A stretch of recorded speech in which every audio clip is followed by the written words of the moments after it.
Patreon member shout out. When you're spending every day on your own, and here it goes. I'm just a kid and my life is a nightmare.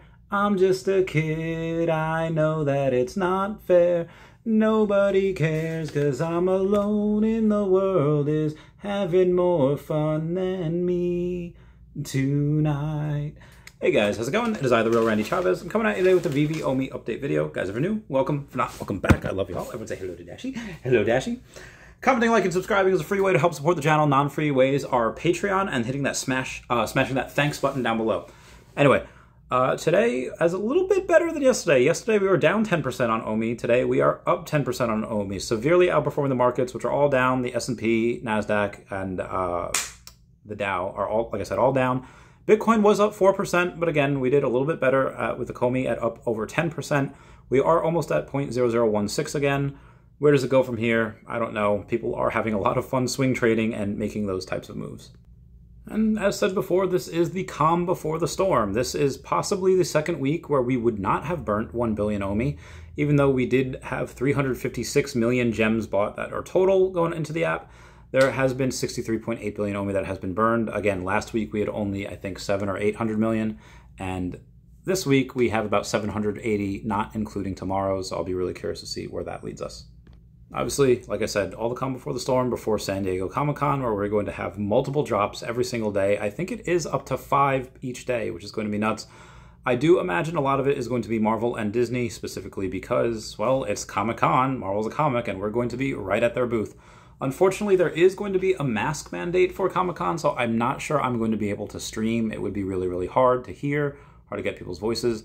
But again, a silver lining on why I wouldn't stream is just because I'm busy helping onboard new users. So if you don't see me streaming, then it's because I'm busy helping. Moving on. Let us note that we had about $1.2 million in volume today for OMI. I would think over the next couple of weeks that might actually double because, again, once we onboard new users and they decide, hey, collectibles are great, but OMI is super undervalued. And again, I am meeting with people both today, both tomorrow, every day this week, every day next week, up until San Diego Comic-Con and beyond. There's going to be a lot of money flowing into that OMI token. An article came out a couple weeks ago from MetaverseStandards.org saying the Metaverse Standards Forum, where leading standards organizations and companies cooperate to foster interoperability, standards for an open metaverse. And can't see how that wouldn't be good for Veve. I could see that as being extremely great for Veve and their Veveverse and whatever else is inside the Veveverse. If you're going to have the standard, well, when we have the big brands such as we do, you could imagine that they're going to be the golden standard of what they probably are going to put. The data for yesterday is pretty clear. If you go to studio.google.com, the Veve tracker site by Veve Fox, shout out to her, love her. You see that we have 17.8 thousand unique transfers, we have 5,600 unique buyers, 6,900 unique sellers, everyone comment nice down below with 69. So currently a couple more sellers than buyers. I do think these numbers will flip 100% in the next couple weeks as we onboard more users, and there are 15,000 unique tokens that were available for sale. Tomorrow I will be having Janine Yorio, who is the she's the CEO of Every Realm. She is the leader of amount of land that is owned in Sandbox. Thought it was really interesting. Look at 9:30 a.m. Eastern Standard Time tomorrow for that interview.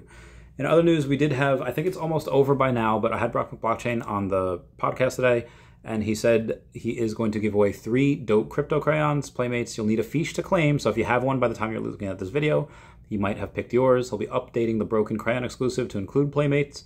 Shout out to yet another artist doing it different in the space. Stay weird, my friends.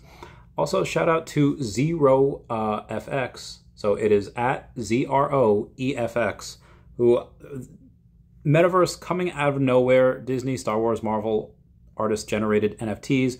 And when I say that, it's not exactly by Disney, it's not exactly by Star Wars, but it's just some of the artists from those companies that had worked on it. They are on Unreal Engine 5 Metaverse in real life, meta, and fashion.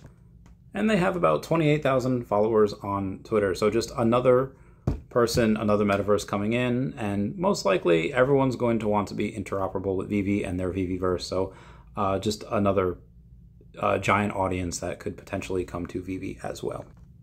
And they also shouted me out. So cheers to them for that.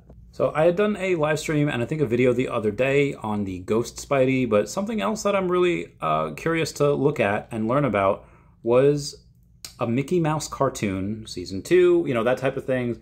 These had been going on a few years ago. As you can see, it was uploaded 5 years ago, but it has 157 million views on it. And why this is so special is because a lot of the artwork, if you can't tell, is artwork from the lenticular cards. And a lot of people, a lot of old school people, Disney people, don't really like those cards because it's not the original artwork from the old cartoons from back in the day. But it's new, and clearly people like them. Like I said, tens of millions of views on each of them, and when you have the whole season, there's 154 million views. Absolutely, I'm sorry, 157 million views. Absolutely bananas. I am not letting go of that lenticular card set. I think those are pretty undervalued just because the kids love it and they'll bug their parents for it. If you take a look at collectible ranking by market cap, you go on and you say that, oh, hey, the partner statue is the most by far by market cap. That's at about $30 million, whereas the Secret Rare Spider-Man is only at $18.9 million. Really interesting. In the top 20, you do have Spider-Man being ultra rare, going down DeLorean, Donald Duck, Pride, Homer and Bart, Golden Moments, Iron Man, Cheapow Mickey? I don't even know what that says. It says Golden Moments Chapow Mickey. I'm not 100% sure what that is. Then they have Spider-Man Ultra Rare, Steamboat Willie Ultra Rare, Golden Moments Elsa, Spider-Man Common, Golden Moments C-3PO, Riso, Donnie, Golden Moments R2-D2, Superman, Vader Ultra Rare, and the top 3 are the Todd, Spider-Man Secret Rare, and the Golden Moments Partner Statue. So like I said, really interesting. So somebody had asked Alex, hey, Reverend Alex G, are we still on track for everyone to have access to Cashout by mid-July, as mentioned by Reese in the latest AMAs? And he goes on and he says, yes, we should. So obviously this person, Octavian, saying, okay, well, if July has 31 days, 15.5, you know, divided by 2 is 15.5. So people are thinking by Friday, but be advised, guys, mid-July, I would put as the 11th through the 20th. Why? Because I think early July would be the 1st to the 9th, maybe the 10th, and late July would be the 21st, you know, to the end of the month. If you just break it up into threes like that, just because he said it'll be mid-July doesn't mean it'll be exactly on the 15th or 16th. Might be a couple days after, which is 100% okay. So we did have a little bit of, I don't want to say misinformation, there was a little bit of FUD. Obviously, it was not warranted. By the 2022 Disney Accelerator Participant Program, they were announced, and basically the Walt Disney Company announced 6 companies that will be joining the 2022 Disney Accelerator, a business development program designed to accelerate the growth of innovative companies from around the world.